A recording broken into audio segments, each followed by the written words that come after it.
Bueno, yo creo que trabajada, sufrida, creo que hemos tenido sobre todo la primera parte más acciones que ellos, acciones claras para materializar o para haber hecho que el resultado al descanso hubiera sido un poco más holgado,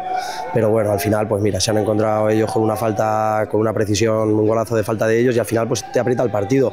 La segunda parte diría que muy pareja, creo que hemos trabajado los dos equipos increíble, que hemos estado más o menos en el mismo nivel, sin un dominador claro y nosotros esperando intentar sorprender alguna a la contra y bueno, hemos tenido alguna opción para materializar pero tampoco ha entrado y bueno, pues al final sufriendo, ¿no? Al final sufriendo, pero bueno,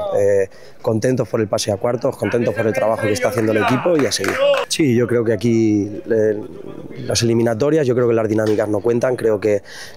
cuando vas a un torneo del CAO a 90 minutos, creo que da igual cómo vayas en liga, da igual si vas primero, si llevar 5 derrotas seguidas, si llevar 5 victorias seguidas, al final a 90 minutos yo creo que esa cara de perro y bueno, nosotros creo que hemos salido con buena actitud, creo como te he dicho antes que hemos generado muchas ocasiones en la primera parte para hacerlo un poquito mejor o sobre todo para tener más precisión, pero bueno, contento por el trabajo del equipo que yo creo que se ha vaciado.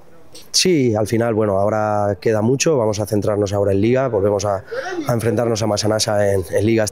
este domingo, esta jornada, y bueno, vamos a descansar, vamos a cambiar el chip ya otra vez de modo Liga y a intentar competir lo máximo posible y bueno, esperando con mucha ilusión esos cuartos, pero sin olvidarnos de que la Liga también es importante. Sí, al final el resultado es corto, ¿no? Vas 2-1, ellos empiezan a meter más gente arriba, tú te empiezas a meter atrás y sobre todo que noten que estamos jugando en casa, que hoy la verdad que el público ha estado muy bien y bueno, pues eso, ¿no? Que un par de gritos,